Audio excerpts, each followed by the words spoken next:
Hello friends, welcome to my channel. ఎలా ఉన్నారు అందరూ? బాగున్నారా? నాకు కామెంట్స్లో చెప్పండి.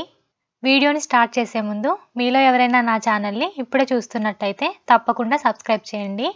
అలాగే సబ్స్క్రైబ్ బటన్ పక్కన ఉన్న నోటిఫికేషన్ బెల్ని కనుక రింగ్ చేస్తే నేను ఏవైనా కొత్త వీడియోస్ చేస్తే నా నోటిఫికేషన్స్ అన్నీ మీకు వచ్చేస్తాయి.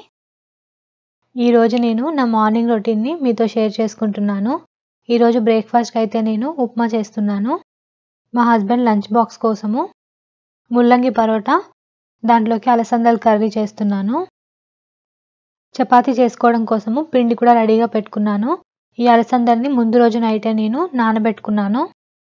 ఈ ముల్లంగి పరాటా కోసము ఒక ముల్లంగి తీసుకున్నాను నేను. దీన్ని పీల్ ఆఫ్ చేసేసి సన్నగా తురుముకోవాలి. అలాగే బ్రేక్ఫాస్ట్ కోసం ఉప్మా చేస్తున్నానని చెప్పాను కదా, ఆల్రెడీ నేను నా ప్రీవియస్ వీడియోలో చెప్పాను. మేము మోస్ట్లీ గోధుమ రవ్వ ఉప్మానే తింటాము. బొంబాయి రవ్వ ఉప్మా చాలా తక్కువ. నేను గోధుమ రవ్వ ఉప్మా కూడా ఈజీగా నేను ఎలా తయారు చేస్తానో మీకు చూపించాను కదా.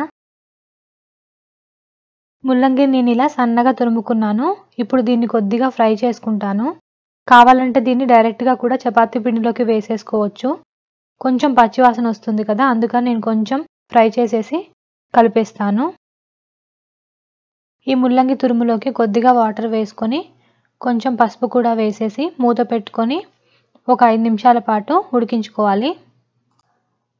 ఈ అలసందల కర్రీ కోసము ఒక మసాలా పేస్ట్ని రెడీ చేసుకోవాలి. దానికోసము కొన్ని ఎండు కొబ్బరి ముక్కలు, కొద్దిగా కొత్తిమీర, ఒక చిన్న దాల్చిన చెక్క, ఒక లవంగం, కొన్ని ఆనియన్ ముక్కలు, వీటన్నిటిని కలిపి మిక్సీ జార్లో మెత్తగా గ్రైండ్ చేసుకోవాలి. ఇప్పుడు స్టవ్ మీద ఒక ప్రెషర్ కుక్కర్ పెట్టుకొని ఒక 2 స్పూన్ల ఆయిల్ వేసుకున్నాను. ఆయిల్ బాగా వేడెక్కిన తర్వాత కొద్దిగా జీలకర్ర, కట్ చేసి పెట్టుకున్న పచ్చిమిర్చి ముక్కలు, కొద్దిగా పసుపు, ముందుగా గ్రైండ్ చేసి పెట్టుకున్న మసాలా పేస్ట్ అంతా వేసుకొని కొద్దిగా అల్లం వెల్లుల్లి పేస్ట్ కూడా వేసేసి పచ్చివాసన పోయేదాకా బాగా ఫ్రై చేసుకోవాలి. ఒకవేళ మీ దగ్గర ఫ్రెష్గా చేసిన అల్లం వెల్లుల్లి పేస్ట్ లేకపోతే మసాలా పేస్ట్తో పాటు అల్లం వెల్లుల్లి కూడా వేసుకొని గ్రైండ్ చేసుకోండి. నేను ఇక్కడ డైరెక్ట్గా ప్రెషర్ కుక్కర్లోనే అలసందలు కూడా వేసుకొని బాయిల్ చేసేసుకుంటున్నాను. మీకు కావాలంటే ముందుగానే అలసందల్ని ఉడకబెట్టుకొని ఇలా కర్రీలాగా కూడా చేసుకోవచ్చు. మసాలా పేస్ట్ అంతా బాగా ఫ్రై అయిపోయింది. ఇప్పుడు దీంట్లో కట్ చేసి పెట్టుకున్న టమాటో ముక్కలు కూడా వేసుకుంటున్నాను. ఇక్కడ నేను ఒక చిన్న టమాటోని తీసుకున్నాను. ఇప్పుడు దీంట్లో రుచికి సరిపడా కారము, ఉప్పు వేసుకొని కలుపుకోవాలి. ఇక్కడ గుర్తుంచుకోవాల్సిన విషయం ఏంటంటే మసాలా పేస్ట్ అంతా బాగా ఫ్రై చేసుకోవాలి. అప్పుడే కర్రీ టేస్ట్ బాగుంటుంది. ఇప్పుడు దీంట్లో ముందు రోజు నైట్ నానబెట్టుకున్న అలసందలు కూడా వేసుకుంటున్నాను. అలాగే ఒక స్పూన్ ధనియాల పొడి కూడా వేసుకొని ఒక 2 నిమిషాల పాటు ఫ్రై చేసుకోవాలి. చపాతీలోకి, జొన్న రొట్టెలోకి అలసందల కర్రీ చాలా టేస్టీగా ఉంటుంది. ఎప్పుడైనా కూరగాయలు ఏమీ లేనప్పుడు కూడా ఇలా కర్రీ చేసేసుకోవచ్చు. ఇలా అంతా ఫ్రై చేసుకున్న తర్వాత కొద్దిగా వాటర్ వేసేసుకొని ప్రెషర్ కుక్కర్ మూత పెట్టుకొని 3 to 4 విజిల్స్ పెట్టుకుంటే అలసందల కర్రీ రెడీ అయిపోతుంది. వాటర్ని చూసుకొని వేసుకోండి. వాటర్ మరీ ఎక్కువగా వేసుకున్నా సరే మళ్ళీ వాటర్ అంతా పోవడానికి ఎక్కువసేపు స్టవ్ మీద పెట్టాల్సి వస్తుంది. కాబట్టి ముందే చూసుకొని వాటర్ని వేసుకోవాలి. చూసారు కదా, ముల్లంగి కూడా బాగా ఉడికిపోయింది. ఇప్పుడు దీన్ని పిండిలోకి వేసేసుకొని సరిపడినంత ఉప్పు వేసి చపాతీ పిండిలాగా కలుపుకోవాలి.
ఈ చపాతీలోకి ముల్లంగిని తురుముకొని వేసుకున్నాం కాబట్టి చపాతీలు పొంగవు. కొద్దిగా ఆయిల్ వేసేసుకొని నేను వీటిని కాల్చుకుంటున్నాను.